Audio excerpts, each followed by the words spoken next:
Supreme court ने आज SC/ST आरक्षण पर बड़ा फैसला दिया है। इस फैसले के बाद से लगातार सोशल मीडिया पर सुप्रीम कोर्ट की आलोचना हो रही है और सरकार को भी कटघरे में खड़ा किया जा रहा है। लोग आरोप लगा रहे हैं कि सुप्रीम कोर्ट ने संविधान को बदलने का काम किया है। सुप्रीम कोर्ट देश की संसद से भी बड़ा खुद को मान बैठा है। वह दलित आदिवासियों को आपस में बांटना चाहता है। इसी मुद्दे की ABCD समझने के लिए वरिष्ठ पत्रकार प्रोफेसर दिलीप मंडल जी ने प्रोफेसर अरविंद कुमार से बात करी। अगर आप SC/ST आरक्षण पर आए सुप्रीम कोर्ट के फैसले को समझना चाहते हैं और इस फैसले के नफा नुकसान जानना चाहते हैं तो इस बातचीत को जरूर सुनें। इस विषय पर और बात करने के लिए हमारे साथ अरविंद कुमार जी मौजूद हैं, जो एक डिटेल्ड व्याख्या हमें देंगे कि इस फैसले को किस तरह से समझा जाए और उसका क्या इम्प्लीकेशन है, क्या असर है। मोटे तौर पर आप जानते हैं कि ये 7 जजों की बेंच का फैसला है और 6-1 से ये जजमेंट आया है। अरविंद जी, आपका बहुत बहुत स्वागत है। प्लीज़ इस जजमेंट का सारा इम्प्लीकेशन और इस जजमेंट को किस तरह से समझा जाए, दोनों पक्ष को हम आपसे जानना चाहेंगे।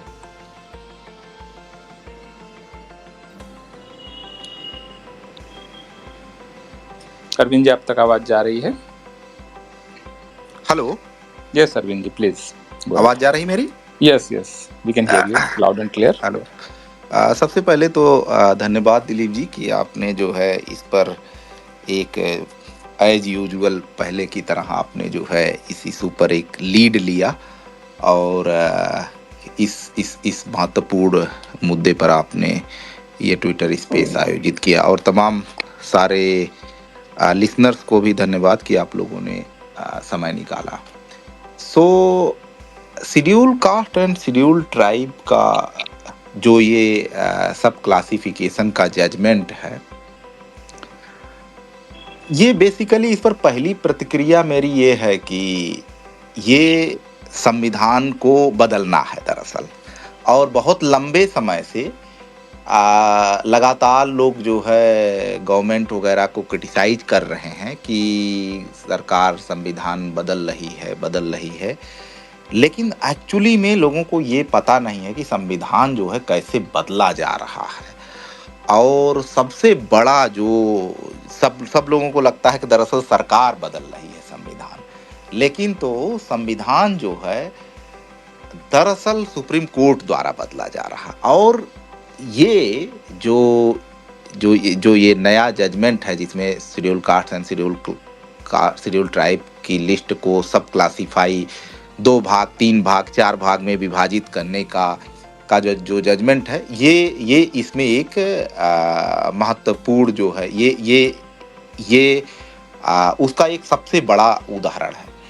और रिजर्वेशन की हिस्ट्री में ये जजमेंट जो है सबसे ज़्यादा रिग्रेसिव जजमेंट है आज तक जितने भी जजमेंट आए हैं। सबसे पहला रिजर्वेशन के खिलाफ जो जजमेंट था वो जजमेंट था चंपकम दुरई राजन का जजमेंट जो 1951 में आया था। उसके बाद संविधान में संशोधन हुआ था और फिर जो है लगातार आते रहे जजमेंट, जिसमें ये जो है सबसे रिग्रेसिव जजमेंट है among them several other things। सो इस इशू के थोड़ा सा हम लोग अगर ब्रीफ में चले जाएं, जब ये मामला सुप्रीम कोर्ट में सुनवाई के लिए पहली बार अभी जल्दी इनलिस्ट हुआ था 6-7 महीना पहले, तो इस मामले पर पहली जो ये एक ऐसा मामला था पूरे मतलब अभी देश में पिछले 10 सालों में खासकर जितनी के कोर्ट केसेस सुप्रीम कोर्ट में लड़ी गई हैं, उन सारी कोर्ट केसेस में कुछ वकील हमेशा एक दूसरे के खिलाफ लड़े हैं। जैसे कि कपिल सिब्बल, वो जो है हमेशा से ही सरकार के खिलाफ खड़े हुए हैं कोर्ट में। लेकिन तो ये एक ऐसा मामला था जिसमें कि कपिल सिब्बल, सॉलिसिटर जनरल, सब लोग एक पक्ष में खड़े थे। और पहले दिन तो इस मामले में सुप्रीम कोर्ट में पहले दिन तो इस पर आर्ग्यू करने के लिए ही कोई नहीं खड़ा था, मीन्स इसका अपोज करने के लिए कोई नहीं खड़ा था। फिर बाद में जब हम लोग मतलब ऐसा कोई वकील ही नहीं था जो शेड्यूल कास्ट के आरक्षण के बंटवारे के खिलाफ बोले। सारे Yes, पक्ष इस मामले में एकजुट हो एकजुट थे। वो और सारे ये, जो बड़े वकील हाँ, जिसको हम मानते हैं। बड़े वकील जिसको हम जानते हैं, बाद में जो है उसमें प्रोफेसर रवि वर्मा कुमार आए, और जो है के.एस. चौहान जी गए, हमारे अपने दोस्त नितिन मेश्राम जी खड़े हुए, कुछ कुछ जो है 5-6 वकील खड़े हुए, और इस केस की हियरिंग, इसको पूरा मतलब थोड़ा सा, Arvind ji, please hold for second. जो लोग भी इसको सुन रहे हैं और उनको लगता है कि ये उनकी ज़िंदगी से जुड़ा हुआ एक बहुत महत्वपूर्ण फैसला है, बड़ा फैसला है, तो मेरा निवेदन है कि अगर आप इसको शेयर कर लें अपने ट्विटर पे, तो आपके दोस्तों तक भी ये बात चली जाएगी। क्योंकि आप जानते हैं, जैसे कि अरविंद जी बता रहे हैं, कि पिछले लंबे समय से सुप्रीम कोर्ट का आया हुआ ये सबसे बड़ा फैसला है जो आपकी लाइफ को सीधा इम्पैक्ट करने वाला है। शुक्रिया अरविंद जी, प्लीज कंटिन्यू। सो सबसे पहले हो क्या रहा था कि देखिए, जो भी एक्ट होता है या सम कॉन्स्टिट्यूशन है, कॉन्स्टिट्यूशन का कोई इंटरप्रिटेशन है, कोई कॉन्स्टिट्यूशन की आर्टिकल या संसद द्वारा बनाया गया कोई एक्ट जब कोर्ट में चैलेंज होता है, तो उसको डिफेंड करने की जिम्मेदारी गवर्नमेंट की होती है, सरकार के वकील की होती है।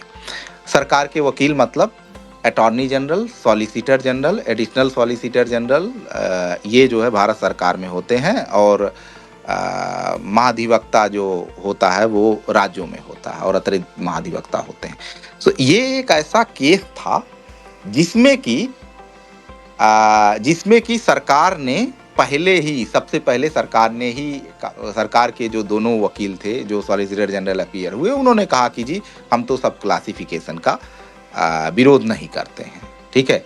जबकि आप ऐसे भी समझ लीजिए कि 70 साल में जो है, जो आपको एग्जिस्टिंग पोजीशन है, उस पोजीशन को डिफेंड करना जरूरी होता है। दूसरी चीज है, गवर्नमेंट की तरफ और तमाम जो है राज्य सरकारों की तरफ से अलग अलग वकील अपीयर हुए थे, जिन लोगों ने इसको आर्ग्यू किया। तो कुल मिला के बात ये रही। मैं जो इसमें एक जो सीधा दो बहुत बड़ी प्रॉब्लम, जैसे इसको हम देखें कि कैसे ये संविधान को बदल देने की कोशिश है। सो जो शेड्यूल कास्ट और शेड्यूल ट्राइब की लिस्ट है, वो शेड्यूल कास्ट की आर्टिकल 341 में है, और शेड्यूल ट्राइब की 342 में है, ओबीसी की 340 में। सो जो ओरिजिनल जब शेड्यूल कास्ट की लिस्ट का प्रावधान संविधान में किया गया था, तो उस समय ये बात आई थी कि शेड्यूल कास्ट की लिस्ट में परिवर्तन कौन कर सकता है। सो आप वो पूरा डिबेट पढ़ेंगे। सो डिबेट में ये बताया गया कि जो है परिवर्तन करने का हमारे संविधान निर्माताओं ने एक मैकेनिज्म बताया था, और मैकेनिज्म ये था कि शेड्यूल कास्ट का जो भी मामला होगा, उन्होंने कहा कि एक शेड्यूल कास्ट और शेड्यूल ट्राइब के लिए एक स्पेशल अफसर नियुक्त होगा, जो कि बाद में जिस आर्टिकल में वो स्पेशल ऑफिसर की बात की गई थी, वो आर्टिकल बाद में उसको अमेंड करके एक कमीशन बना दिया गया, जिससे शेड्यूल कास्ट और शेड्यूल ट्राइब कमीशन एग्जिस्टेंस में आया। उसको ये जिम्मेदारी थी कि ये जो है रेकमेंड करेगा, और रेकमेंडेशन करेगा प्रेसिडेंट को, और प्रेसिडेंट जो है वो पार्लियामेंट के सामने जो भी रेकमेंडेशन होगा उसे पार्लियामेंट लागू करेगी या कानून बना के लागू करेगी। ये बात संविधान बनते समय ये बात की गई थी कि क्या ये लिस्ट को राज्य की सरकारें भी कर सकती हैं, क्या राज्य की सरकारें भी कुछ अमेंडमेंट कर सकती हैं। सो कॉन्स्टिट्यूएंट असेंबली में इस बात को लेकर बहुत एकदम क्लियर कट ये चीज मना किया गया था। कहा नहीं, राज्य सरकारों के दरअसल लोकल पेटी इश्यूज होते हैं, लोकल पॉलिटिकल इश्यूज होते हैं, कि किसी पार्टी की गवर्नमेंट है, एक शेड्यूल कास्ट की एक कम्युनिटी उसके खिलाफ वोट दे रही है, दूसरी कम्युनिटी उसके खिलाफ वोट दे रही है, या लोकल क्लैशेस हैं कम्युनिटीज के बीच में। वो क्लैशेस जो है गवर्नमेंट के डिसीजन को, लोकल पॉलिटिकल कंसिडरेशंस, गवर्नमेंट के डिसीजन को शेप कर सकते हैं। इस वजह से सरकारों को, राज्य की सरकारों को शेड्यूल कास्ट और शेड्यूल ट्राइब की लिस्ट में किसी भी तरीके का इंटरवेंशन करने की पावर नहीं दिया था कॉन्स्टिट्यूशन मेकर्स ने। नाउ अब ये कह रहे हैं कि इस जजमेंट में कहा गया है कि नहीं जी, जब गवर्नमेंट जो है, राज्य सरकारें जब रिजर्वेशन लागू कर रही होंगी बैकवर्ड सेक्शंस ऑफ सिटीजन्स को, तो वो शेड्यूल कास्ट में भी एक सेक्शन को बैकवर्ड कास्ट, एक सेक्शन को जो है backward, further backward caste identify कर सकती हैं। इसमें जो मेजर प्रॉब्लम है वो ये है कि इन्होंने क्या किया है कि जो संविधान का आर्टिकल 16 है उसमें लिखा हुआ है कि state can provide reservation in public employment to any section of backward classes of citizens, ऐसे लिखा हुआ है। उसको जो है इन लोगों ने क्या किया है कि उसे कह रहे हैं कि इसका ये मतलब है कि any section of backward classes of citizen, मतलब शेड्यूल कास्ट के अंदर भी एक बैकवर्ड क्लास को आइडेंटिफाई किया जा सकता है, क्योंकि यहाँ backward classes of the citizen लिखा हुआ है। ऐसे देखने में लगता है कि ये संभव था, लेकिन तो जब दोबारा से आप ओरिजिनली जो है इस इशू पर कॉन्स्टिट्यूएंट असेंबली डिबेट पढ़ेंगे, तो वहाँ पर जब पहले ड्राफ्ट में article 16 backward classes of citizen नहीं था, ये आप लोग जानते होंगे, लेकिन बाद में जब ये बैकवर्ड क्लासेस ऑफ सिटीजन जुड़ा तो शेड्यूल कास्ट के मेंबर्स को इस बात की चिंता हुई, और वो चिंता ये हुई कि जो है कि क्या होगा कि बैकवर्ड क्लास शब्द जोड़ देने की वजह से जो शेड्यूल कास्ट है, जो जिसका क्राइटेरिया अनटचेबिलिटी है, जिस अनटचेबिलिटी की क्राइटेरिया पे बना हुआ है, उस क्राइटेरिया को बैकवर्ड क्लास का क्राइटेरिया उठा के शेड्यूल कास्ट को डिफाइन करने की कोशिश की जाएगी। और हालांकि वो अमेंडमेंट जो है उस समय जब बातचीत हुई तो लोगों ने कहा नहीं ऐसा नहीं होगा, जो है इट हैज स्पेसिफिक मीनिंग। और आप देखेंगे कि शेड्यूल कास्ट के रिजर्वेशन के लिए इस वजह से संविधान में दूसरे आर्टिकल्स हैं जो कि इसको मैंडेटरी करते हैं कि रिजर्वेशन उनका लागू होगा। बट गवर्नमेंट ने क्या किया कि कोर्ट ने क्या किया कि जो एस्पर्जन उस समय जो है संविधान निर्माताओं ने जो डर था उनका, वो पूरा काम पिछले बल्कि 30 सालों से सुप्रीम कोर्ट वो लगातार कर रहा है कि वो सुप्रीम कोर्ट कर ये रहा है कि वो शेड्यूल कास्ट की डेफिनेशन बदल देना चाहता है।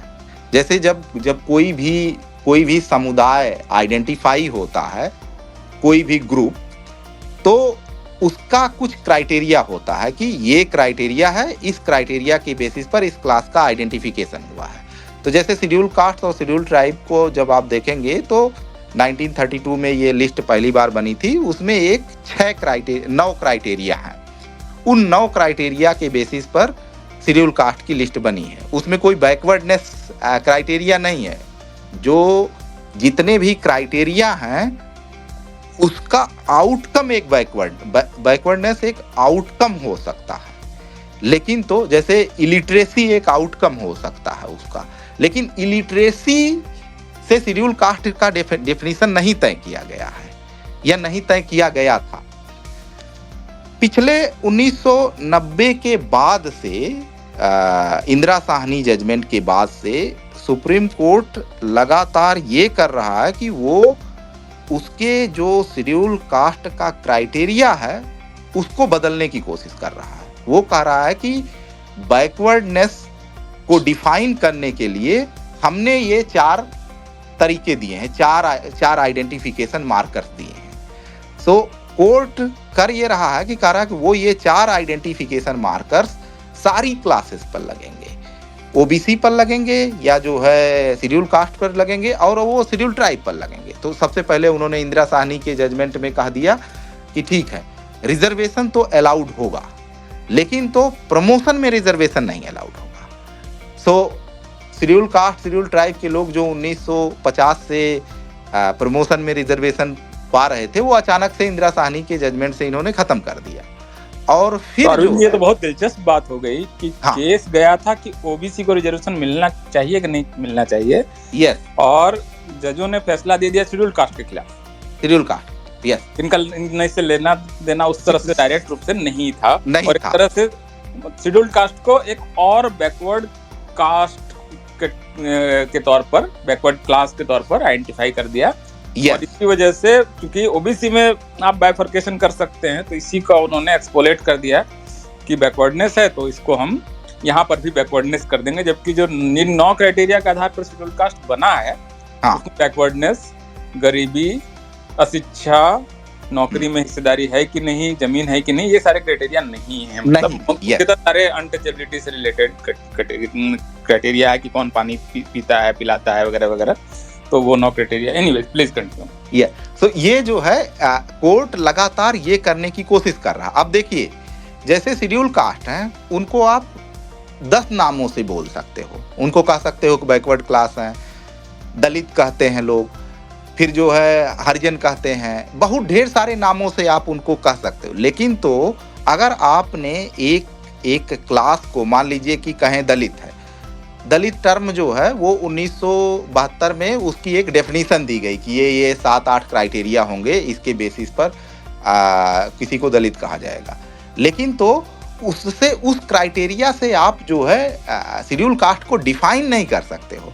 यहाँ क्या कोशिश कर रहा है कोर्ट कि जो ओबीसी को डिफाइन करने का, जैसे कि लोगों को जस्ट कुछ ऑडियंस नए होंगे उनके लिए बता दूं कि जब हमारा संविधान बन रहा था तो उसमें 3 क्लासेस को रिजर्वेशन देने की बात की गई थी, शेड्यूल कास्ट, शेड्यूल ट्राइब और जो है अदर बैकवर्ड क्लासेस।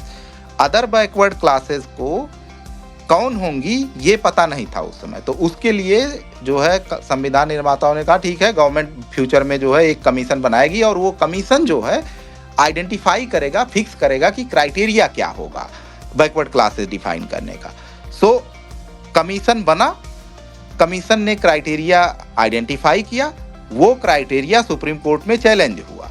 सो जब वो क्राइटेरिया चैलेंज हुआ तो सुप्रीम कोर्ट ने कुछ उसके लेकर जजमेंट दिए कि ये क्राइटेरिया होंगे अदर बैकवर्ड क्लासेस को आइडेंटिफाई करने के।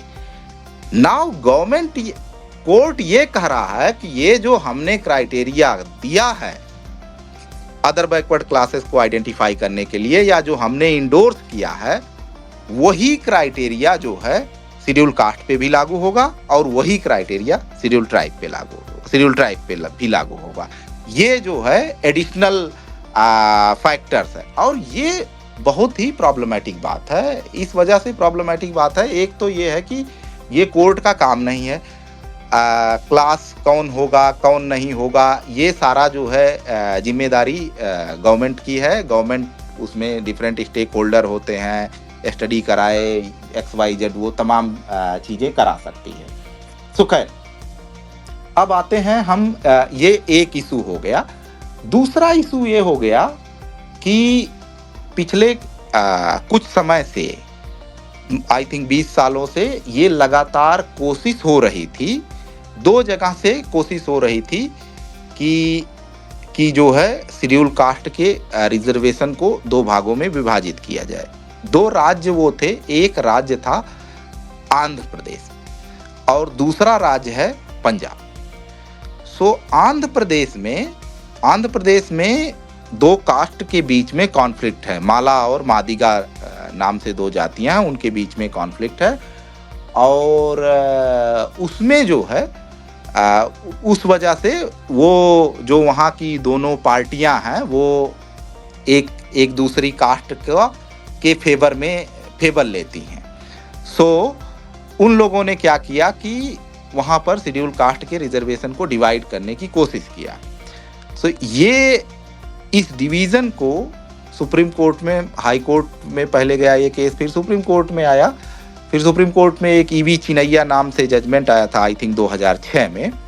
उसने पांच जजों का जजमेंट था वो। हाँ, 5 जजों का जजमेंट था। I think justice KG Balakrishnan उसको लिखे रहे होंगे। तो उन्होंने ये जजमेंट दिया था जिसमें इसको अनकॉन्स्टिट्यूशनल बताया था। अनकॉन्स्टिट्यूशनल इस बेसिस पे बताया था, उन्होंने कहा कि जो शेड्यूल कास्ट की लिस्ट है, दरअसल उन्होंने कहा वो होमोजीनियस है।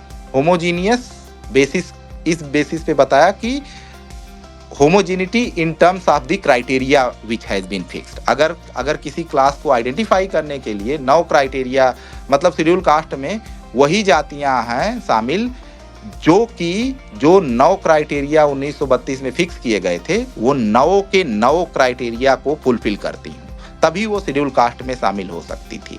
अगर कोई एक जाति वो 9 क्राइटेरिया को नहीं फुलफिल करती थी, एक क्राइटेरिया मान लीजिए मिस करती थी, तो वो शेड्यूल कास्ट में नहीं शामिल हो सकती थी। ये तो इस बेसिस पर जो क्राइटेरिया है, उस क्राइटेरिया के बेसिस पर जो है होमोजेनिटी डिफाइन की गई थी, उसको ईवी चिनैया ने अपहेल्ड किया था। मतलब ईवी चिनैया जजमेंट में ये पाया गया कि एक तो मीन्स शेड्यूल कास्ट की लिस्ट जो है homogeneous in terms of this, और दूसरा जो है मीन्स दूसरा उन्होंने कहा कि मीन्स आप इसको सब क्लासिफाई नहीं कर सकते, 2-3 पार्ट में डिवाइड नहीं कर सकते।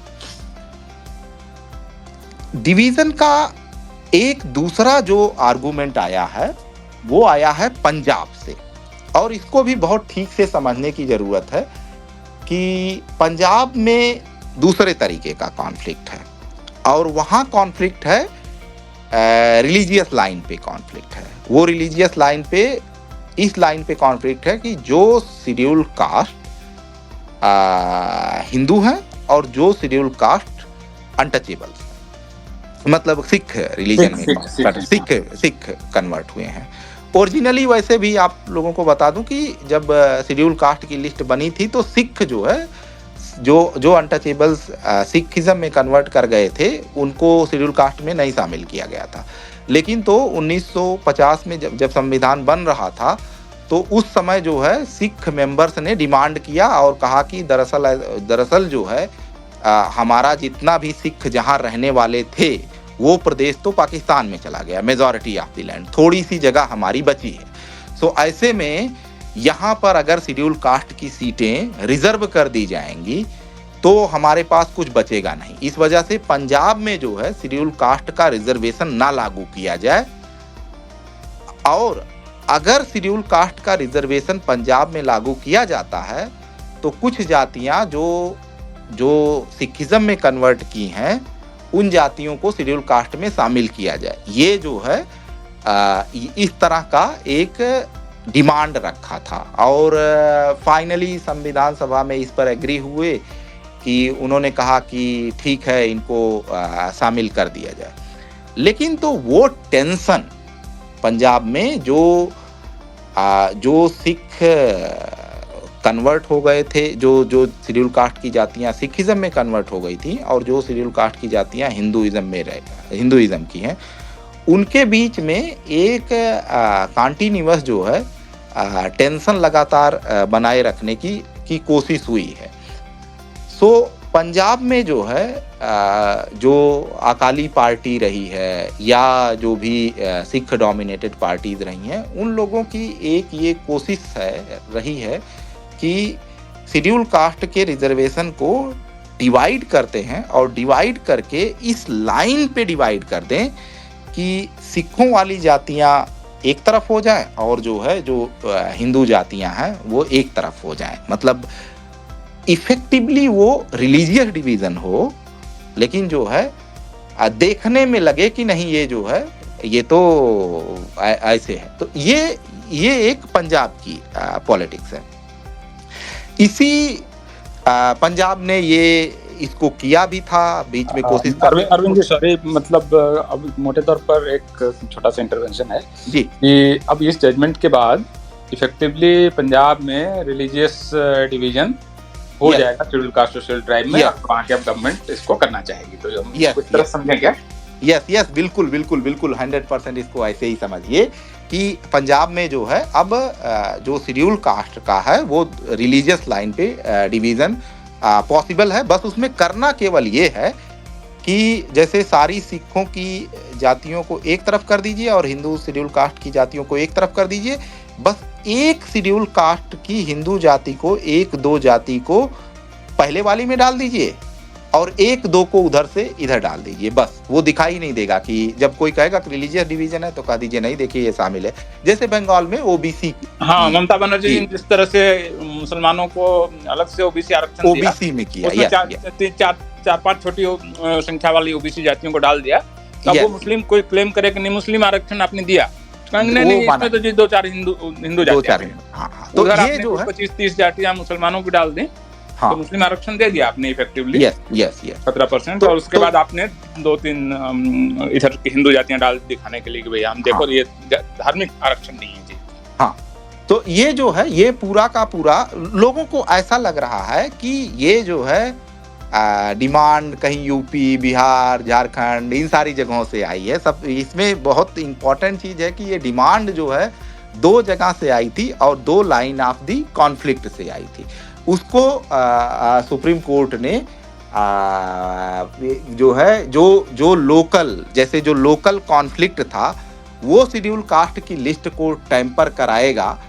ये जो आइडिया था संविधान निर्माताओं का कि इस वजह से राज्यों को ये पावर नहीं दी जानी चाहिए, ये राष्ट्रपति के पास ही पावर होनी चाहिए, उसको जो है इन्होंने टिंकर कर दिया। और इसका लॉन्ग टर्म बहुत भयानक इम्पैक्ट हो सकता है। हमने देखा कि मणिपुर में कैसे जो है शेड्यूल ट्राइब में शामिल करने का जजमेंट जो है वो प्रॉब्लम उसको जो है उसने कितना बड़ा वायलेंस क्रिएट किया। सेकेंड चीज है इसका कॉन्सिक्वेंस क्या है। सो कॉन्सिक्वेंस जो है, पहला कॉन्सिक्वेंस जो सबसे डेंजरस कॉन्सिक्वेंस है, जो मैं लगातार कह रहा हूं कि हमारे देश में लगातार कहा जा रहा है कि संविधान बचाओ, संविधान बचाओ, संविधान बचाओ, लेकिन लोगों को ये पता ही नहीं है कि संविधान किससे बचाना है। और अब जो है ग्लोबली लगभग दुनिया भर में ये एक्सेप्ट किया जाना शुरू हो गया है कि संविधान जो है, जो परिवर्तन हो रहे हैं वो संशोधन करके नहीं हो रहे हैं। इंक्रीजिंगली नाउ संविधान इंटरप्रिटेशन से बदले जा रहे हैं, और ये जो है हमारे यहाँ भी वो एक कोशिश है। इस मेथड से संविधान बदलने की में दिक्कत क्या है कि इस मेथड से संविधान बदलने में दिक्कत ये है कि हमारे यहाँ 200-300 जजेज जो है, 200-300 परिवार जो कि इसेंशियली अपर कास्ट परिवार हैं, उन्हीं से जजेज अपॉइंट होते हैं, उन्हीं के अंकल ताऊ ये वो हैं, सब लोग हैं। तो आप ये देखेंगे कि आने वाले समय में कुछ भी वो कर लेंगे और उसे जो है वो बड़े आराम से लागू कर देंगे। जैसे इस जजमेंट में एक चीज, सब क्लासिफिकेशन के अलावा एक चीज और भी कहा गया। वो कहा गया कि जी सरकार जो है, हम शेड्यूल कास्ट और शेड्यूल ट्राइब में क्रीमी लेयर लागू कर सकते हैं। आप सोचिए कि क्रीमी लेयर का प्रिंसिपल 1992 में सुप्रीम कोर्ट ने इंदिरा साहनी जजमेंट में अदर बैकवर्ड क्लास को आइडेंटिफाई करने के लिए दिया था। वो कह रहे हैं कि इसको भी लागू कर सकते हैं। और ये कैसे हुआ? ये हुआ यूं कि 2018 में एक सुप्रीम कोर्ट का जजमेंट आया जिसको लिखा है जस्टिस रोहिंगटन नारीमन ने, जो पारसी समुदाय के हैं। और आप लोग जानते हैं कि पारसी समुदाय जो है देश का बहुत ही पावरफुल बिजनेस समुदाय रहा है, और सुप्रीम कोर्ट को पारसी लोग बहुत ज्यादा इन्फ्लुएंस करते हैं। ऐसा मतलब मेरे ख्याल से मुश्किल से 1 लाख की आबादी है पारसियों की। 1 लाख की आबादी। सुप्रीम कोर्ट में आज तक शायद ऐसा कभी नहीं हुआ कि एक पारसी जज ना हो। यस, तो हमेशा एक पारसी जज और पावरफुल 4-5 वकील पारसी ना हो। यस, पारसी जज रहता है। हाँ, पारदी, अभी जैसे देखिए पारदी वाला, एक रोहिंगटन नारीमन गए, उसके पहले पारदी वाला आ गए, ठीक है। और हाँ, तो वो चूंकि एक पावरफुल बिजनेस कम्युनिटी है, उसको जो है वहां से एक जज रहता ही रहता है। सो रोहिंगटन नारीमन ने वो जजमेंट लिखा है, और वो जजमेंट एक्चुअली है प्रमोशन में रिजर्वेशन पर। तो इन्होंने कहा कि जी प्रमोशन में रिजर्वेशन शेड्यूल कास्ट को दे सकते हैं, लेकिन उसमें क्राइटेरिया लगा दिया। कहा कि आपको साबित करना होगा क्वांटिफिएबल डेटा से कि ये जो है जो जातियों को शेड्यूल कास्ट रिजर्वेशन दिया जा रहा है ये बैकवर्ड है, शेड्यूल कास्ट और शेड्यूल ट्राइब की जातियां। फिर उन्होंने कहा कि आपको साबित करना होगा कि इससे मेरिट एंड इफिशियंसी प्रभावित नहीं होगी। ऐसे ऐसे 4 क्राइटेरिया लगाए। बाद में एक क्राइटेरिया को बदल दिया, कहा कि जब किसी को शेड्यूल कास्ट में शामिल कर दिया जाता है तो उसका मतलब ही होता है कि वो बैकवर्ड है, तो उसको फर्दर बैकवर्डनेस प्रूव करने की जरूरत नहीं है। उसमें एक और भी चीज कहा गया था कि जो क्रीमी लेयर है, क्रीमी लेयर प्रिंसिपल उन्होंने कहा कि वो इक्वलिटी स्थापित करने के लिए है, और इस वजह से क्रीमी लेयर प्रिंसिपल को शेड्यूल कास्ट में भी लागू किया जा सकता है। और केवल इतना ही नहीं बोला रोहिंग्टन नारीमन ने, बल्कि ये भी लिखा कि शेड्यूल कास्ट में अगर इसको सरकार नहीं करेगी तो एज ए कॉन्स्टिट्यूशनल कोर्ट हम कर देंगे। ठीक है, ये जो है जजमेंट दिया था उस समय रोहिंग्टन नारीमन। उस पर मैंने वो 1-2 आर्टिकल लिखा है कि जो है एक आध होगा, शायद इस टाइटल से होगा कि जब आप कम सवाल ज़्यादा करता है सुप्रीम कोर्ट का फैसला, शायद इसी नाम से 2-3 जगह पब्लिश हुआ रहा होगा वो 2018 में आर्टिकल। फिर अब देखिए कि इस वाले जजमेंट में इन्होंने एक ये भी चीज़ कहा कि जो जनरल सिंह जजमेंट है जिसमें कि हमने कहा कि शेड्यूल कास्ट जो है, शेड्यूल कास्ट में क्रीमी लेयर लागू हो सकता है, अब उसको दोबारा से 4 जजेज ने बोला कि नहीं जी, इसको सरकारों को शुरुआत करना चाहिए क्रीमी लेयर आइडेंटिफाई करके लागू करने के लिए। वो कह रहे हैं कि कुछ परिवार जो है, कुछ परिवार ज़्यादा बेनिफिट ले रहे हैं। ये तब है जब आप सोचिए कि रोज आप सुनते हैं कि देश में रोज वैकेंसीज आती हैं, every day this is news, जिसमें ये बताया जाता है कि जी आप तो not found suitable, candidate not found suitable, NFS जिसको बोलते हैं, एनएफएस रोज हर दिन किसी न किसी राज्य और केंद्र की यूनिवर्सिटी में और विभिन्न पदों पर ये आएगा कि नॉट फाउंड सुटेबल। 300 कैंडिडेट बेशक आ जाए, तो 300 पीएचडी आ जाएंगे तो भी वो कहेंगे कि नॉट फाउंड सुटेबल। ठीक है, उसकी वजह नहीं बताएंगे। अब इसमें एक जो 3 जो मेजर प्रॉब्लम है उस पर मैं डिस्कस कर लेता हूं। एक तो मैंने वो बताया ही कि कैसे जो है जो सरकारें हैं वो लोकल कॉन्फ्लिक्ट शेड्यूल कास्ट में फर्दर बढ़ाएंगी इस जजमेंट से। तीसरी चीज ये है कि जो मुझे सबसे ज्यादा जिसका डर है वो है कि आर्टिकल 15 कॉन्स्टिट्यूशन का, जो कि discrimination based on race, religion, caste, gender, place of birth जो प्रोहिबिट करता था, उस आर्टिकल को पिछले 2 जजमेंट से सुप्रीम कोर्ट ने लगभग किल कर दिया है।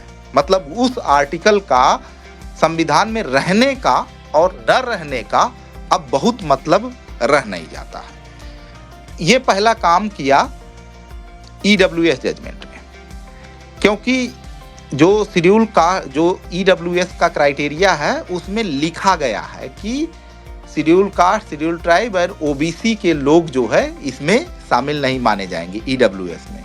तो जब आप कोई क्राइटेरिया बनाते हैं, लिस्ट बनाते हैं, नई लिस्ट, और उसमें एक्सप्लिसिटली किसी को एक्सक्लूड करते हैं, 2 चीज है। एक तो कानून उस पर चुप रहे कि बोले ही ना कि इसमें से आपको शामिल किया जाएगा या नहीं शामिल किया जाएगा, कुछ नहीं लिखा है, तो हम उसको इंटरप्रेट करते हैं, कुछ लोग इंटरप्रेट करते हैं कि जी इसमें तो एक्सक्लूड किया जा रहा है। नहीं, एक्सक्लूजन इस्टेब्लिश तब होता है जब उसमें कैटेगोरिकली लिखा हुआ होना चाहिए। जैसे सीएए है, सीएए में ये लिखा हुआ है कि बांग्लादेश और इन तीन देशों से जो हिंदू, बुद्धिस्ट, क्रिश्चियन और ये हैं, ये आएंगे तो उनको इस कानून के तहत सिटीजनशिप दी जाएगी।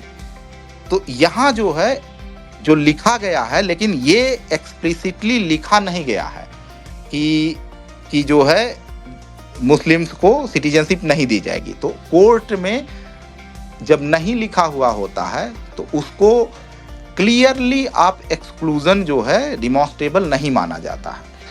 ईडब्ल्यूएस में वो लिखा हुआ था, ऐसे में आर्टिकल 15 उस पर लागू होता था। तो इन लोगों ने क्या किया कि चूंकि ईडब्ल्यूएस को पास तो करना ही था, तो इन्होंने कहा कि जो संविधान में संशोधन होता है उसको टेस्ट करने के लिए कोर्ट ने बेसिक स्ट्रक्चरल डॉक्ट्रिन दिया है। कहा है कि संविधान में संशोधन कर सकते हैं, बस बेसिक स्ट्रक्चर क्या चीज है उसको वायलेट नहीं करना चाहिए। क्या क्या चीज बेसिक स्ट्रक्चर है ये उन्होंने कहा हम खुद बताएंगे, समय समय पर बताएंगे। अब देखिए, जब ईडब्ल्यूएस का मैटर आया, आर्टिकल 15 को वायलेट करता था, तो उन्होंने कहा जी ईडब्ल्यूएस तो आर्टिकल 15 बेसिक स्ट्रक्चर का पार्ट ही नहीं। ठीक, तो मतलब इसका ये मतलब है कि सरकार कोई भी अमेंडमेंट, कानून नहीं, याद रखिए, कानून के लिए कानून को टेस्ट करने के लिए आर्टिकल 15 लागू होगी, लेकिन तो संविधान संशोधन को टेस्ट करने के लिए आर्टिकल 15 नहीं लागू होगी। ये मतलब ये पिछले 5-6 सालों में हो सकता है कि मेरी रीडिंग बहुत उतनी शार्प नहीं हो ईडब्ल्यूएस जजमेंट को लेकर, लेकिन तो आप लोगों को इसको एक बार देखना चाहिए और हमेशा इम्प्लीकेशन देखना चाहिए कि इम्प्लीकेशन सोचना चाहिए कि ये कोर्ट करा तो इसका लॉन्ग टर्म इम्प्लीकेशन क्या होगा। तो अब कल को जो है वो एक्ट पास कर दे, बस केवल पार्लियामेंट से एक्ट नहीं पास करना, संविधान संशोधन बिल पास करना है, तो वो आर्टिकल 15 के द्वारा टेस्ट ही नहीं होगी। तो ये कुछ काम हुआ है। अब देखिए, अब इसमें दिक्कत क्या है कि अभी इन्होंने कह दिया कि कैटेगराइजेशन जो है वो शेड्यूल कास्ट को आर्टिकल 15 जो है 15 लागू नहीं होता है उस पे। अब ऐसे समझिए कि मतलब जब आप बायस होते हैं दिमाग से, जिसको कहा जाता है कॉग्निटिव बायस, तो आप ऐसे ही सोचते हैं, जो आर्गुमेंट आपके विचारों को ज़्यादा प्लीज करता है आप उसी पर जो है उसी की तरफ बढ़ते हुए चले जाते हैं। सो ऐसे सोचिए कि कल को सरकार, महाराष्ट्र सरकार शेड्यूल कास्ट की लिस्ट को महाराष्ट्र में डिवाइड करे और डिवाइड करके उसमें 3 कैटेगरी बना दे, category A, category B, category C. अब मान लीजिए कि कैटेगरी ए में वो केवल एक कास्ट को डाले, कहे कि महार रहेंगे। कैटेगरी बी में वो कहेगा कि केवल एक कास्ट रहेंगी, वो कास्ट रहेगी माघ। और कैटेगरी सी में मान लीजिए वो करे, जब आप डिवीजन की बात अलाउ कर रहे हैं तो कुछ भी हो सकता है। अब इसको ऐसे समझिए कि जब ये होगा ये चीज, सो अब यूं मानिए कि कोई भी व्यक्ति, कोई एप्लीकेंट्स किसी पोस्ट के लिए इंटरव्यू देने के लिए जाए और वो कैटेगरी ए की पोस्ट है, तो जो व्यक्ति उस पोजीशन पर बैठा हुआ जो इंटरव्यू ले रहा है, पहले उसको क्या पता होता था कि ये व्यक्ति शेड्यूल कास्ट का है। शेड्यूल कास्ट मोर और लेस मतलब आप एग्जैक्टली अनुमान नहीं लगा सकते हैं कि ठीक है शेड्यूल कास्ट है, चमार होगा, जाटव होगा, पासी होगा, या हम इसका एग्जैक्ट अंदाजा नहीं लगा सकते हैं। मतलब लगा कुछ उस जगह पर पॉसिबिलिटी होती है, लेकिन तो अब जो वो कर रहे हैं उसमें कास्ट का, कैंडिडेट की एग्जैक्ट कास्ट बता रहे हैं इंटरव्यू पैनल को कि भाई ये व्यक्ति, मतलब ये जो स्कोप ओपन करता है और कास्ट जिस तरीके से ऑपरेट करती है, कास्ट कोई बैकवर्डनेस और इनसे उनसे नहीं ऑपरेट करती है। कास्ट बहुत कुछ निगेटिव चीज़ों से ऑपरेट करती है कि डिसगस्ट से ऑपरेट करती है। For example hatred, purity, impurity, hatred, disgust उसको ज्यादा बेहतरीन वर्ड इस वजह से है whom you can humiliate and who are don't, ये सारे। अब ऐसे समझिए कि जो शेड्यूल कास्ट में जो सफाई पेशा से जुड़ी हुई जातियां हैं, ठीक है, सफाई पेशा से जुड़ी हुई जातियां जो तमाम तरीके का डिस्क्रिमिनेशन फेस करती हैं, उसमें एक डिस्क्रिमिनेशन वो डिसगस्ट भी फेस करती हैं कि उनको देख के जो जो जो हेट्रेड लोगों में पैदा होता है, उसका जो है उसका इम्प्लीकेशन बहुत अलग तरीके से होता है। उसकी वजह से उन पर वायलेंस और ये तमाम चीज़ें डिफरेंट तरीके से परपेचुएट होती हैं। ऐसे समझिए कि अगर एक ऑफिस है, ऑफिस में 10 लोग, खासकर ये यूनिवर्सिटीज़ के मामले में बहुत ज़्यादा एप्लीकेबल है कि 10 लोग हैं एक ऑफिस में, जहाँ पर ऑफिस का रूल है कि आप किचन शेयर करेंगे, प्लेट्स शेयर करेंगे, ये तमाम चीज़ें शेयर करेंगे। ऐसे में सोचिए कि एक शेड्यूल कास्ट की वैकेंसी आए और उसमें जो है वाल्मीकि समुदाय का व्यक्ति अप्लाई करे, और वहाँ आप देखेंगे कि डिसगस्ट आपके डिसीजन को जो गाइड करेगा वो ये गाइड करेगा कि जो अपर कास्ट माइंड है उसके माइंड को डिसगस्ट गाइड करेगा। वहाँ मैं ये मानता हूँ, मैं इसको ओपनली कहता हूँ कि वो जो है वैसी जगह पर मुझे ये ज़्यादा पॉसिबिलिटी दिखती है कि उस जाति का व्यक्ति ज़्यादा आसानी से जॉब में रखा जा सकता है जो रिलेटिवली क्लीन्ड ऑक्यूपेशन में माना जाएगा। जैसे मैं जातियों का नाम भी ले सकता हूँ कि जो है हो सकता है कि ऐसी जगहों पर ज़्यादा प्रेफरेंस जाटो बिरादरी का वेस्टर्न यूपी में मिल जाए, या धोबी समुदाय के लोगों को हम लोग ये देखते हैं कि जो है ज़्यादा बहुत ढेर सारी जगहों पर प्रेफरेंस देते हैं लोग। वहीं पर जब हम सफाई करने वाली जातियों को देखते हैं तो खासकर उन जगहों पर जहां स्पेस को शेयर करना होता है, वहां पर उनको पूरी तरीके से गायब करने की कोशिश या उनका प्रेफरेंस रिड्यूस कर दिया जाता है होता है। ये जो है ये जो अभी का मैकेनिज्म है, ये मैकेनिज्म एक्चुअली में ये करने की कोशिश कर रहा है। ये कह रहे हैं कि हम जो है उनको एंट्री कराएंगे, वो ज़्यादा बैकवर्ड हैं, इस वजह से हम उनको प्लेस करेंगे, उनको ज़्यादा जॉब देंगे। लेकिन तो ऐसा है नहीं। मतलब दिल्ली यूनिवर्सिटी, जामिया मिलिया इस्लामिया और जेएनयू, 3 यूनिवर्सिटीज़ को मैं जानता हूँ, और मेरी जानकारी में तो सिर्फ एक व्यक्ति वाल्मीकि समाज का प्रोफेसर है, वो कौशल पवार जी हैं, और शायद ही हमने अब वो इग्नू में है और बिल्कुल नहीं है। आसानी से घुसने नहीं देंगे, साथ में खाना पड़ता है, एक साथ बैठना पड़ता है। एक ही माइक्रोवेव में खाना गर्म होगा कैसे, मतलब यस। और जो कौशल जी ने जो अपनी ऑटोबायोग्राफी और एक्सपीरियंसेस जो बताती हैं वो डिसगस्ट से ही बताती हैं, उसको लार्जली यहाँ से समझे जाने की जरूरत। तो ये जो है एक जो बड़ा खतरा है वो यहाँ से भी मुझे दिखाई देता है कि ये जो है परपेचुएट करेगा जो है वो।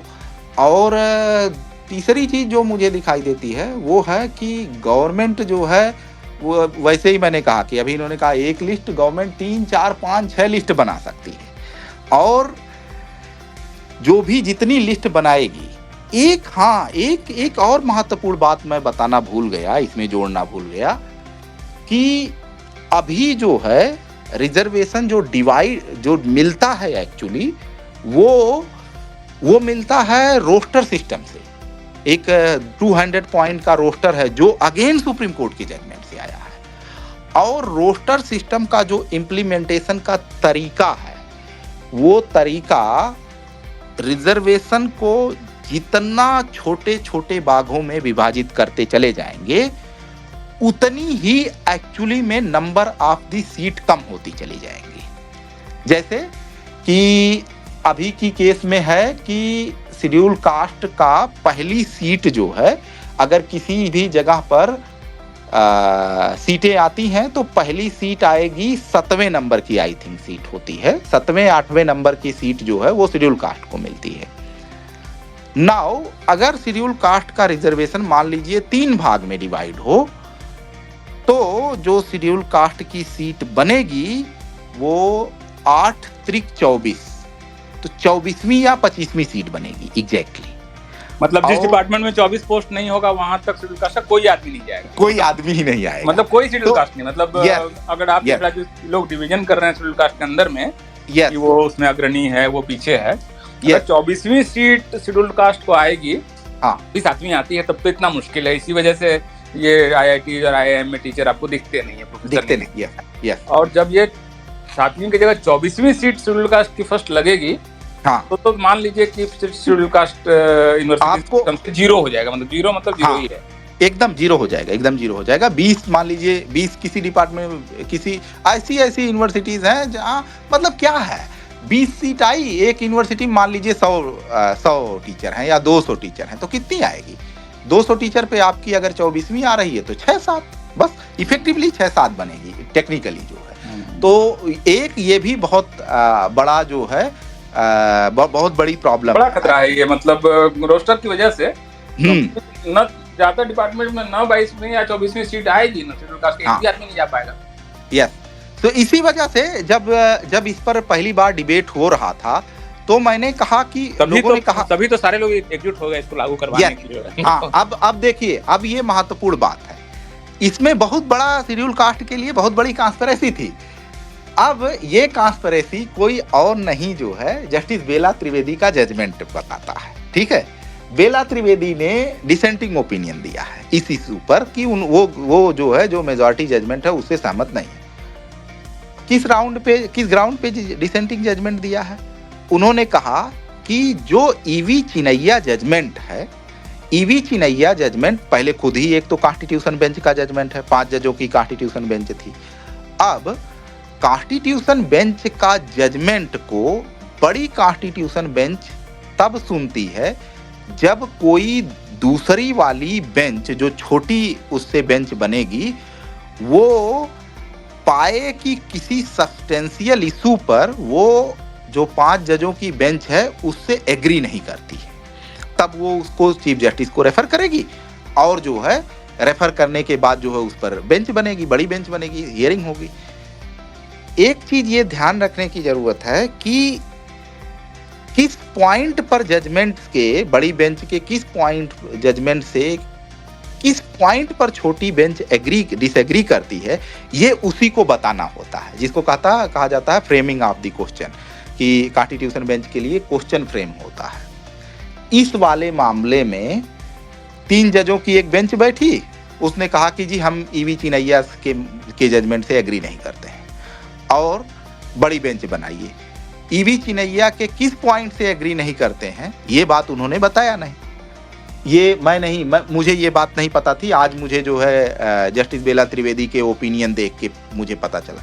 सो बेला त्रिवेदी ने कहा कि नहीं जी, आप उसको रिव्यू ही नहीं कर सकते थे, क्योंकि जो 3 जजों की बेंच थी उसने ये इशू बोला ही नहीं कि क्यों जो है क्यों वो होना चाहिए।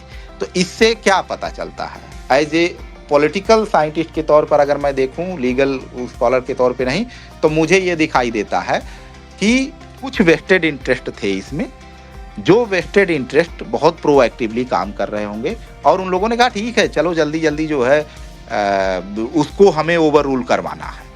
और जिस तरीके से इस मामले में पूरी हियरिंग हुई थी, आप दोनों पक्षों को देख लीजिए कि कितना समय इसके समर्थन में आर्गुमेंट करने वालों को दिया गया था और कितना समय इसके विरोध में आर्गुमेंट करने वालों को दिया गया था। मेरे ख्याल से बाइफरकेशन के समर्थन में लगभग, जो मेरा अनुमान है, हियरिंग को मैंने सुना था, लगभग मतलब 90% से ज्यादा समय की बंटवारा होना चाहिए इसको दिया गया, और निश्चित रूप से 10% से भी कम समय, मेरे ख्याल से वो मतलब 5% तक भी हो सकता है, वो समय दूसरे पक्ष को दिया गया। मतलब वो एक बहुत एक तरफा सुनवाई थी उसमें, तो उसमें जस्ट टाइम ही नहीं दे रहे थे इस तरफ, तो मतलब बोलने से पहले ही वो टोक रहे थे। और बोलने के पहले जैसे ही कोई कुछ आर्गुमेंट शुरू करे बस तुरंत ही उसको इंटरप्ट करके उसका पॉइंट खत्म कर दीजिए, उसको कहिए नहीं आप रिटर्न सबमिशन करो, ये करो वो करो। तो इससे ये पता चलता है कि दरअसल इसमें 2-3 चीजें यही बताती हैं कि जो है इसको कुछ पार्टीज ग्रुप्स चाहते थे कि इसको हम जो है कोर्ट से करवा लेते हैं, बाहर से नहीं करवा पाएंगे, और कोर्ट की लेजिटिमेसी ज़्यादा है और जो है इस पे हो जाएगा। लास्टली जो मैं कहूँगा, एक थोड़ा सा इस मामले में मुझे थोड़ा निराशा भी हुई थी कि एक तो शेड्यूल कास्ट ग्रुप्स ने इस मामले को मुझे लगता है बहुत शिद्दत के साथ उठाया नहीं, क्योंकि जब ये सुनवाई हुई भी, सुनवाई के समय किसी तरीके से हम लोगों ने कोशिश करके एक आध वकील भी खड़ा कर दिए, तो लोग उसको तब भी उसको नहीं सीरियसली ध्यान दिए। सीरियसली क्या ही तो ध्यान देंगे ना अरविंद जी। अब जज तो देवता होता है, जज ही संविधान बचाएगा, सरकार से खतरा है, ये तो ट्रैप में यहाँ फंसे हुए थे ना। और लगातार अब आगे सर पे अब देखिए ना, सर पे कहाँ से आया है, कोर्ट से आया ना फाइनली। और लगातार मैं इस बात को कह रहा हूँ कि जो है कॉन्स्टिट्यूशन को खतरा वो गवर्नमेंट की तरफ से नहीं है, वो कोर्ट की तरफ से। गवर्नमेंट से कहाँ से आएगा? गवर्नमेंट को चुनाव लड़ना है, चुनाव हार जाएगी, ज्यादा नाटक तो कर नहीं सकती है ना। और लोगों को ये बात समझ में ही नहीं आ रही है। उधर से बता दिया कि देखो जी खतरा जो है तुम्हारा, तो तुम्हारा खतरा जो है सरकार से है, और लोग उसको लेकर एकदम बावले हो गए। और ये जो है पूरा का पूरा बाय द एंड जो है ये इशू अब आ गया। थोड़ा सा शेड्यूल कास्ट के साथ SC/ST एक्ट पे खतरा तो कोर्ट से आया ना, मतलब देख रहे हैं लोग अपने आंखों के सामने से। Promotion reservation Nagaraj case court से आ रहा है, जा रहा है।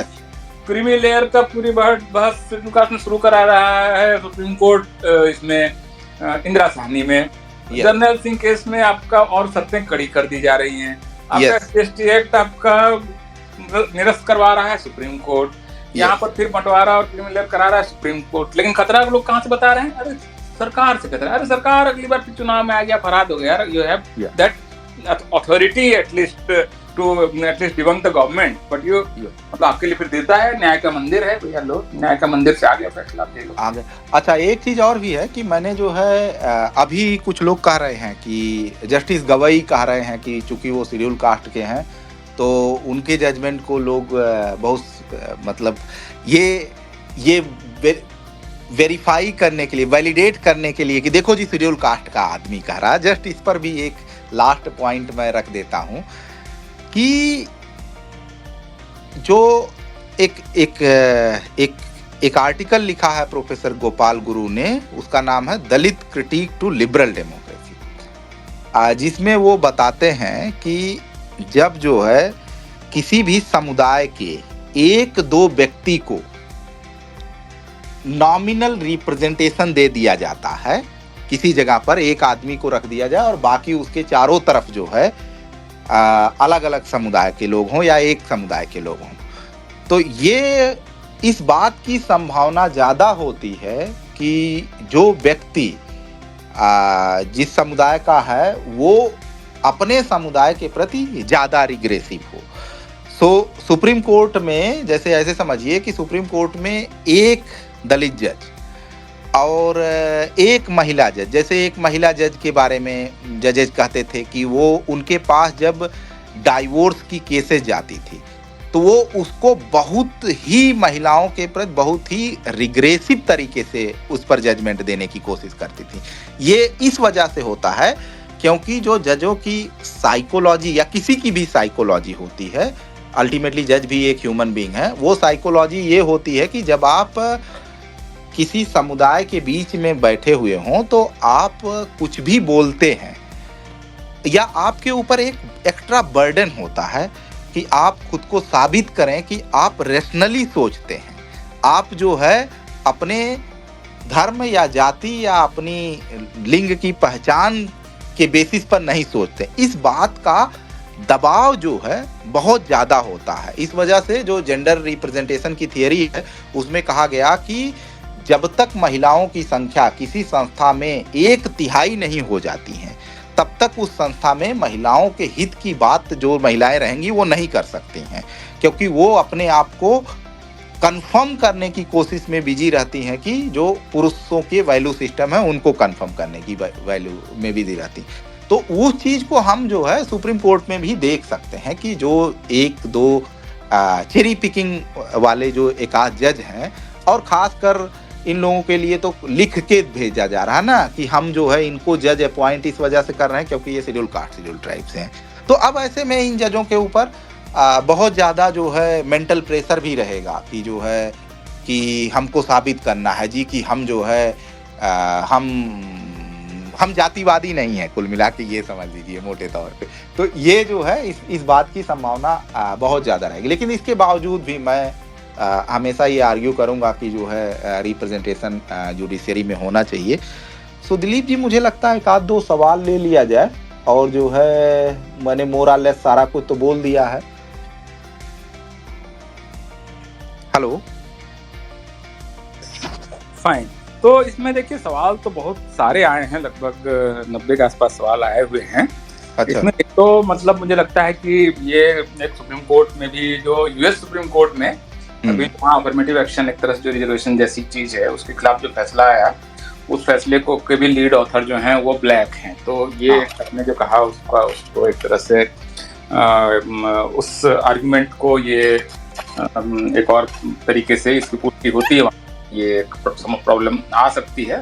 Don't know the mind of any person, we can't do the forensic or anything whatever, हमें तो क्या उसका आर्किटेक्चर पता होगा दिमाग के अंदर का, बट ये होता रहा है, मतलब you can see the instances this happened। एक तो ये है।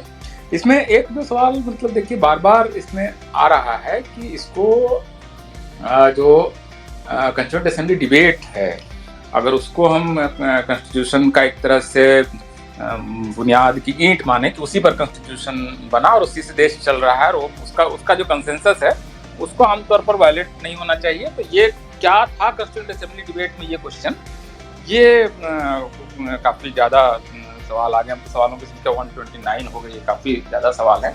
लेकिन आप अगर एक ये बार बार सवाल आ रहा है कि संविधान सभा की जो सहमति है उसको इस फैसले ने कैसे तोड़ा। तो एक संक्षेप में आप हालांकि आपने इसको डिटेल में बताया है, लेकिन इसको आप अगर संक्षेप में रिकैप कर दें तो ये क्वेश्चन ज़्यादातर लोगों के दिमाग में है कि डॉक्टर अम्बेडकर और नेहरू और पटेल और मौलाना आज़ाद और श्यामा प्रसाद मुखर्जी और इन सब लोगों ने जब संविधान बनाया, पटेल सारे लोग, मतलब उसमें टीटीके से लेकर तमाम तरह के लोग थे, मतलब भारत की निर्मित जिनके माध्यम से हुई है, जिसे ये देश बनाया, उनकी क्या क्या कंसेंसस था, उस कंसेंसस को इस फैसले ने किस तरह से तोड़ा है, ये आप अगर थोड़ा सा ब्रीफ कर सकें तो। देखिए, इसमें तीन चीज है।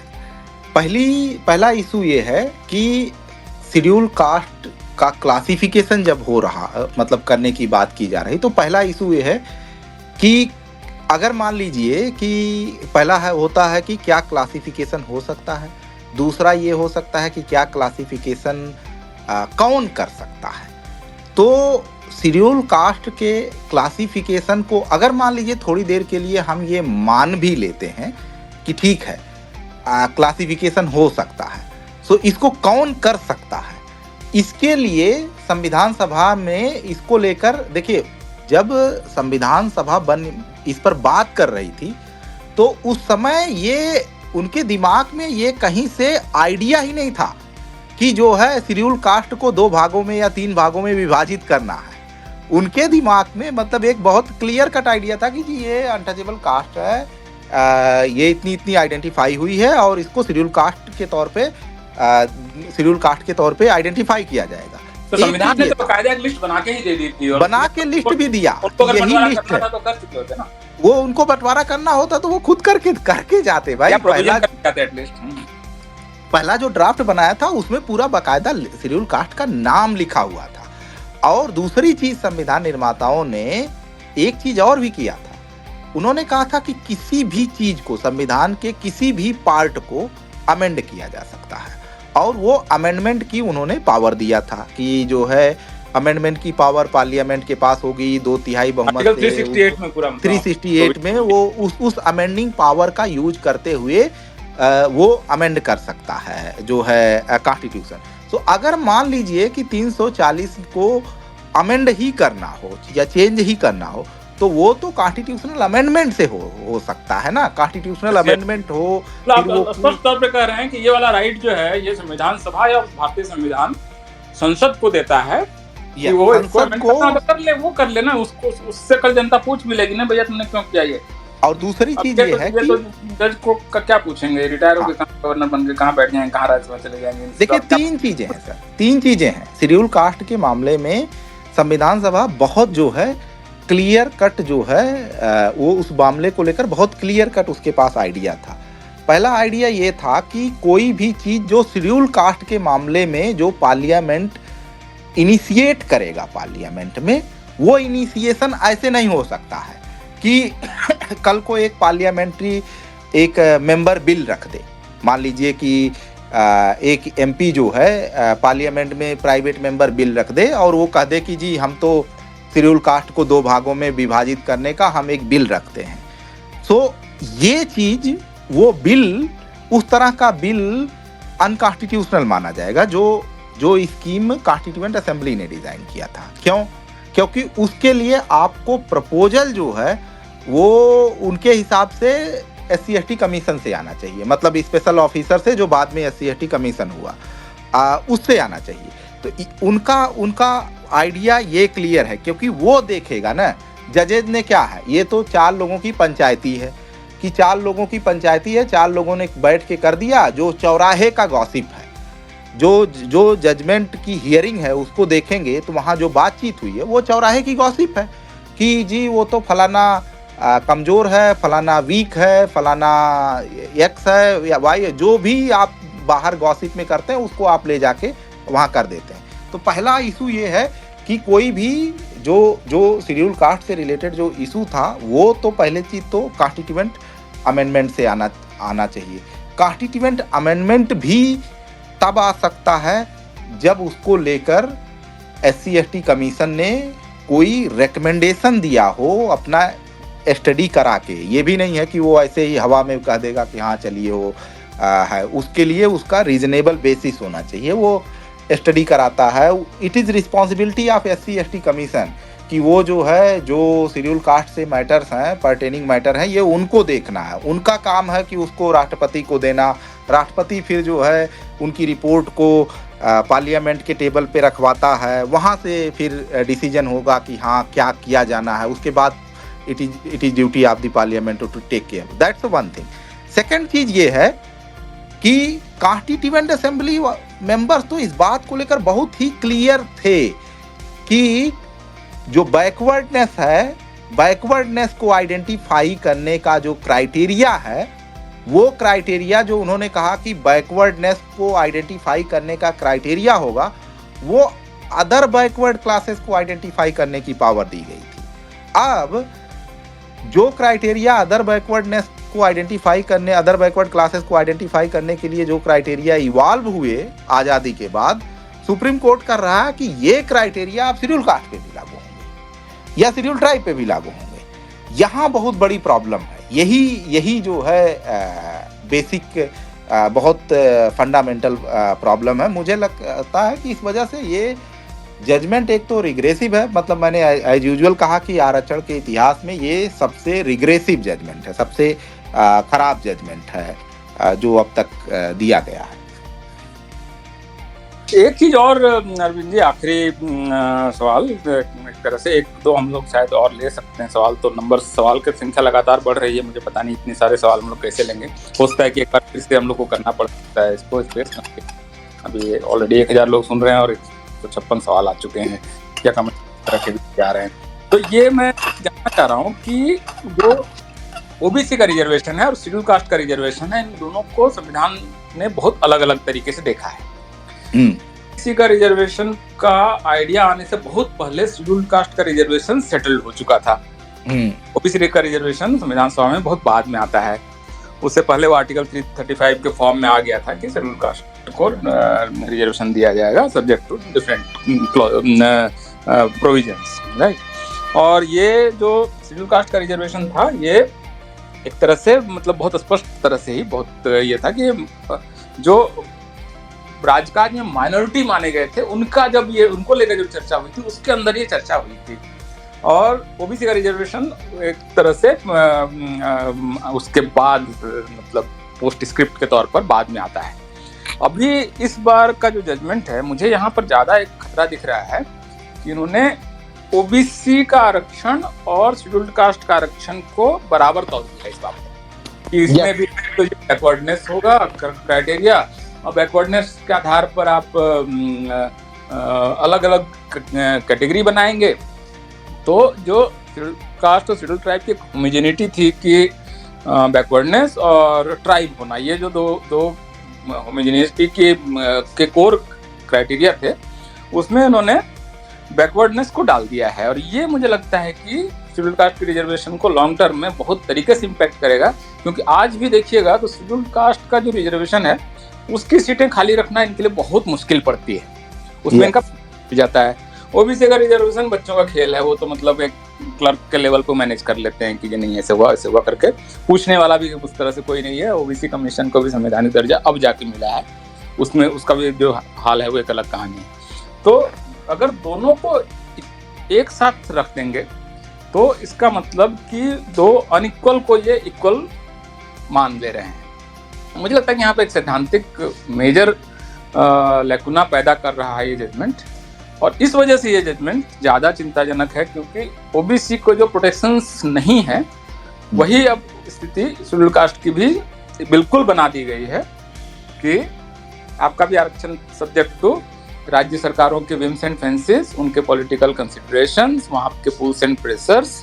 कल को हो सकता है कि राज्य सरकार ये भी कह दे कि भाई ठीक है 1950 की लिस्ट में मॉडिफिकेशन का जब अधिकार मिल ही गया हमें, तो हम मुस्लिम्स और क्रिश्चियंस को भी डाल देंगे। जब आप कुछ भी रास्ता आपने खोल दिया है, तो रास्ते से क्या क्या आएगा ये तो बाद में तय होता रहेगा, लेकिन रास्ता तो आपने खोल दिया ना। आज की तारीख में कोई केंद्र सरकार हिम्मत नहीं कर रही है कि शेड्यूल कास्ट के अंदर हम मुस्लिम या क्रिश्चियन को डाल दें, क्योंकि 1950 का वो जब अम्बेडकर साहब लॉ मिनिस्टर थे तब का ऑर्डर है कि नहीं हो सकता, ये पॉसिबल नहीं है। लेकिन इसको तो यहाँ से उन्होंने एक बहुत बड़ी मतलब होल वो खोल दे रहे हैं, जहाँ से क्या क्या भी आएगा पता नहीं ना। जब आपने एक बार राज्यों को इसके राइट्स दे रहे हैं स्टेट गवर्नमेंट्स को, तो तब फ्लडगेट खोल दे रहे हैं ना, इसके बाद तो बाहर ही आएगी ना। उसमें एक चीज एक जो हो रहा है ना कि देखिए जो वर्ड होते हैं कॉन्स्टिट्यूशन में, मतलब कोई भी डॉक्यूमेंट लिखा गया है, शब्दों में उनकी मीनिंग क्या होगी ये जज बता रहे हैं कि ये मीनिंग होगी, ठीक। कि वो कह रहे हैं कि वो कल को कह देंगे कि जी शेड्यूल कास्ट का मतलब वो है कि जो शिक्षा में पीछे हैं बस, ठीक। वो कल को बोल सकते हैं, और यही मतलब एक शब्दों में, अगर एक शब्द में मैं अगर इस पूरे जजमेंट को समराइज करूं तो वो ये है, वो कह रहे हैं कि जी क्या होता है शेड्यूल कास्ट का मतलब ये हम बताएंगे, क्या होगा ओबीसी का मतलब ये हम बताएंगे, उसका मतलब क्या होगा ये हम बताएंगे। ये मेजर प्रॉब्लम है शेड्यूल कास्ट के साथ में। एक और इम्पॉर्टेंट चीज ये है कि इसको देखते हुए मैंने बीच में ये चीज लिखा था कि इसका ये मतलब नहीं है कि हम ये कह रहे हैं कि जो शेड्यूल कास्ट में और शेड्यूल ट्राइब में जो परिवार जो है या जो जातियां या जो परिवार जो पिछड़े रह गए हैं उनको जो है बेनिफिट नहीं दिया जाए, बल्कि उसके लिए मैंने एक आर्टिकल भी लिखा था जिसमें ये कहा था कि रेदर देन सब क्लासिफिकेशन आपको प्रेफरेंशियल ट्रीटमेंट कर देना चाहिए, कि शेड्यूल कास्ट की लिस्ट को एज इट इज रखे रहिए, जो है लिस्ट उसमें आप प्रेफरेंशियल ट्रीटमेंट कर दीजिए कि ठीक है भाई जिसका फादर जो है नहीं जो है वो गवर्नमेंट जॉब में रहा है उसको हम कुछ एडिशनल मार्क्स दे के लिवरेज आउट कर देंगे। महिलाओं की डेप्रिवेशन पॉइंट्स टाइप का कुछ बना सकते हैं, डेप्रिवेशन पॉइंट टाइप का इंडेक्स बना के आप वो भी कर सकते हैं।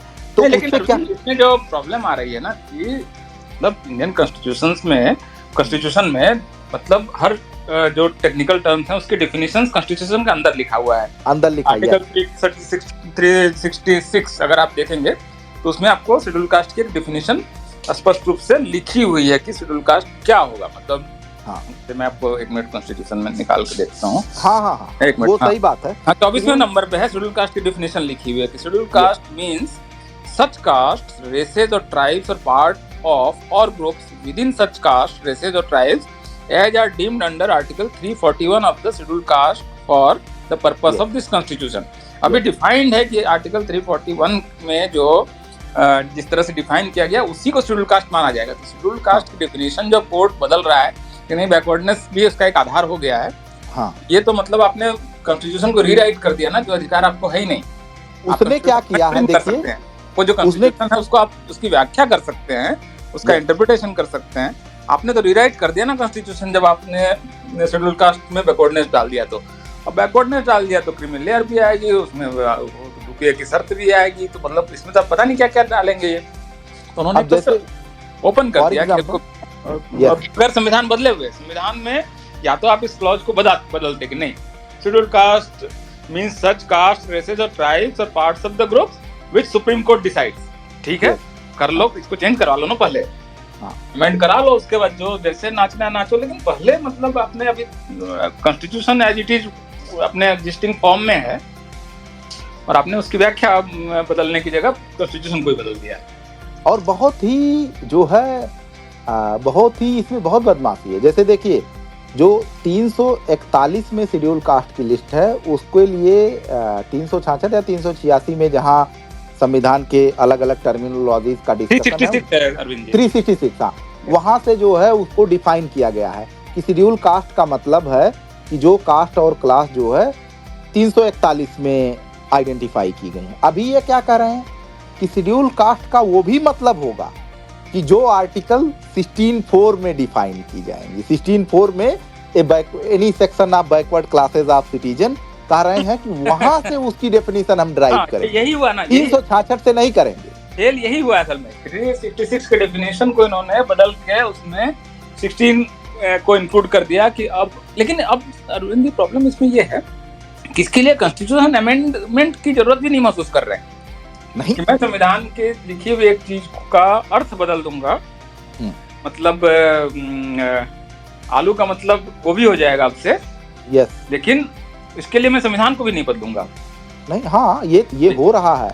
अभी जल्दी ही 28 जून को जो है मैंने एक कॉन्फ्रेंस यहाँ अटेंड किया कैम्ब्रिज यूनिवर्सिटी में, जिसमें मैं स्पीकर था इस पर शेड्यूल कास्ट के राइट्स पर बोलने के लिए।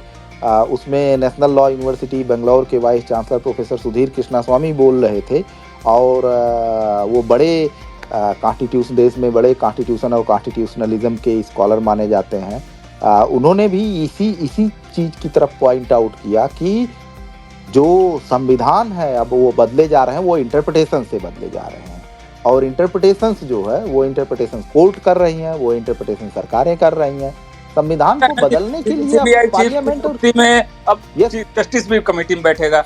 अब सीबीआई चीफ के खिलाफ मुझे कोर्ट में जाना है तो मैं क्या बोलूं कि आपने जिस आदमी को नियुक्त किया वो बदमाश है, वो बदमाश, यस। उसी तरह से आप ये घुसना चाह रहे हैं इलेक्शन कमीशन में। इलेक्शन कमीशन के खिलाफ जो कोर्ट में केसेस होते हैं, कोर्ट उसको सुनवाई करता है, तो फैसला देता है। आप नहीं, अगर उसके खिलाफ कैसे सुनवाई करेंगे? उसको नियुक्त करेगा, हाँ, तो हम शिकायत किसके पास लेके जाएंगे भाई? हाँ, तो ये सब जो बेसिक प्रेमाइस है डेमोक्रेसी की, सेपरेशन ऑफ पावर, ये वो उसके अगेंस्ट, और इट इज टोटली बेसिकली ये केवल और केवल मतलब जो न्यायपालिका के माध्यम से जो राजनीति होती है, ये उसका आउटकम है। और न्यायपालिका के माध्यम से देश में बहुत सिस्टमैटिक तरीके से पॉलिटिक्स होती है। वो जो समुदाय होता है, इसको हम लोगों को लोकल कोर्ट से बहुत अच्छे से पता चलता है कि मेरे कुछ जानने वाले जो एडीएम वगैरह है, एडीएम वगैरह है, वो लोग बताते हैं, कहते हैं कि हम लोग अगर कुछ जिलों में ऐसा है कि अगर कहीं पर हम लोग जो है किसी अपर कास्ट बदमाश को जो है जिला बदर कर दें, तो कहे पूरे वकील जो अपर कास्ट के होते हैं वो हड़ताल कर देते हैं, कहते हैं कि जी ये तो बदमाश है, ये वो है। तो कहे ऐसे में जिला प्रशासन को काम नहीं करना, हम लोग काम ही नहीं कर पाते हैं, ठीक है। तो खैर, तो ये बेसिकली जो एक पूरी की पूरी लॉबी है वकीलों की, जो इसेंशियली अपर कास्ट लॉबी है, डिस्ट्रिक्ट कोर्ट से शुरू होती है वो और टॉप कोर्ट तक जाती है।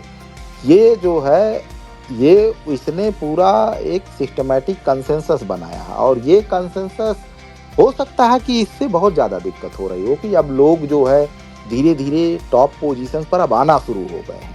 तो ये कोशिश करेंगे कि जो है इसको ख़त्म किया जाए धीरे धीरे, जो है अगर बाइफरकेशन कर दिया तो अभी जो मतलब यूनिवर्सिटीज में चलिए 5% 8% शेड्यूल कास्ट चला गया है, यस। ये तो रुक ही जाएगा ना, मतलब 3 हिस्से में बांटते ही वो रोस्टर जो बनेगा, हाँ, उसमें पहली 24 एक डिपार्टमेंट, मतलब 24 पोस्ट कहाँ आ रही है? नहीं आ रहे, नहीं आ रहे, और भी बहुत जगह पर कोई पोजीशंस नहीं आएंगी। उसके बाद इसमें एनएफएससी के पास ही है। इसमें जानते हैं क्या लोगों को मिल सकता है? इसमें क्लर्क की नौकरी थोड़ा बहुत मिल जाएगी लोगों सिपाही मिल को, जाएगी, मतलब कि वहाँ पे जहाँ क्लर्क पर की मिलेगी, सिपाही की मिलेगी, और आपको हो सकता है कि यही जो छोटा मोटा क्लास सी की जो नौकरियां हाँ, होती हैं उस पर 5,000 जब वैकेंसी आएगी तब आएगी, मतलब हाँ, हो सकता है कि उस पर थोड़ा सा डाइवर्सिटी भी दिखाई देना शुरू कर जाए आपको, अलग अलग जातियों का। लेकिन तो जैसे ही आप सेकंड लेयर पे जाएंगे, थर्ड लेयर पे जाएंगे, जैसे जैसे टॉप ऊपर टॉप बढ़ते जाते जाएंगे, जाएंगे, आपका मतलब नंबर खत्म हो जाएगा, और एक नंबर खत्म होता और चला एक जाएगा। टॉप का आदमी तो नीचे के 1,000 आदमी के बराबर ही होता है ना। Anyways, Yes. तो मुझे लगता है कि अभी के लिए हम लोग इसको क्लोज करते हैं अरविंद जी, और बाकी तमाम जो सुनने वाले सुधी श्रोता हैं उनसे मेरा ये भी निवेदन है कि थोड़ा इसको लेकर चर्चा करें। जरूरी नहीं कि आप हम जो कह रहे हैं उसको मानें, लेकिन जजमेंट को एटलीस्ट एक बार देख लें, थोड़ा आपस में बातचीत करके देख लें कि मतलब अपने समाज के अंदर चर्चा को ले जाएं कि ये क्या दे सकता है, क्या नहीं दे सकता है। अपने लोकल वकीलों वगैरह को जजमेंट पढ़वाएं उनसे कि भाई क्या है ये जजमेंट, कैसे इम्पैक्ट करेगा, क्योंकि इम्पैक्ट करेगा ये तो तय है।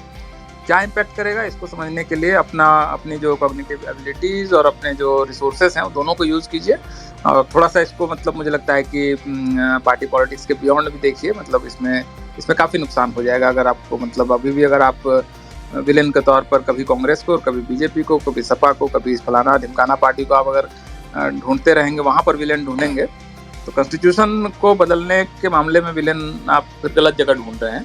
क्योंकि कितनी भी बदमाश सरकार हो, चुनाव का जो भय है वो उसको बेलगाम होने से रोकता है।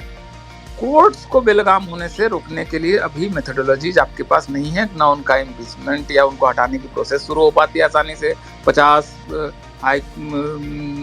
MP का साइन चाहिए तब शुरू था। इम्पीचमेंट मेरे ख्याल सुप्रीम कोर्ट में आज तक किसी का हुआ भी नहीं है, ना आप उसको हटा सकते हैं, ना आप उसके सिलेक्शन में सरकार या जनता की या किसी की भी कोई हिस्सेदारी है। तो वो ज़्यादा बेलगाम होने के उनके ज़्यादा खतरे हैं, और ग्लोबली इसको माना जा रहा है। आज ही मतलब बाइडन ने कल रात ही कहा है कि, मतलब बहुत सीरियस एक उन्होंने एक स्टेटमेंट दिया है, ट्वीट भी किया है कि वो क्या गिफ्ट लेते हैं, कैसे करते हैं, कैसे वो रिश्तेदारी निभाते हैं, उस पर सख्ती से रोक लगनी चाहिए। अब अमेरिका की डेमोक्रेसी इतनी पुरानी और रोबस्ट डेमोक्रेसी है, वहाँ का प्रेसिडेंट मतलब जजों की मतलब सीधे गर्दन पकड़ के उनसे जवाबदेही मांग लेता है। भारत में तो मतलब इतना, मैंने लिखा भी है कि मतलब इतना छुई मुई कोर्ट है कि हाय मुझे मेरे तरफ देख लेते हैं लोग, हाय मुझे छू लेते हैं, हाय मेरे बारे में बोल दिया तो कंटेम्प्ट कर देंगे। तो ये यहाँ थोड़ा मतलब डेमोक्रेसी क्योंकि अभी बन रही है एक तरह से। 70 साल राष्ट्र के जीवन में लंबा समय नहीं होता, आदमी के लिए बहुत बड़ा समय है 70 साल। राष्ट्र तो मतलब लंबे लंबे समय से बनता है। कॉन्स्टिट्यूशन की भी हिस्ट्री मतलब आप समझिए करीब अब तो 400 साल होने जा रही है लगभग, मतलब अमेरिकन कॉन्स्टिट्यूशन का अगर पहला कॉन्स्टिट्यूशन माने रिटन तो मतलब ये एक तरह से मेरे ख्याल से हम उसके तरफ जा रहे हैं। यहाँ पर आप लोग इसको चर्चा करेंगे मुझे उम्मीद है। वीडियो ये जो स्पेस है ये रिकॉर्डेड है, आप लोग चाहें तो इसको बाद में भी शेयर कर सकते हैं, सुन सकते हैं। बहुत बहुत शुक्रिया Arvind ji, thank you so much. Thank you, thank you.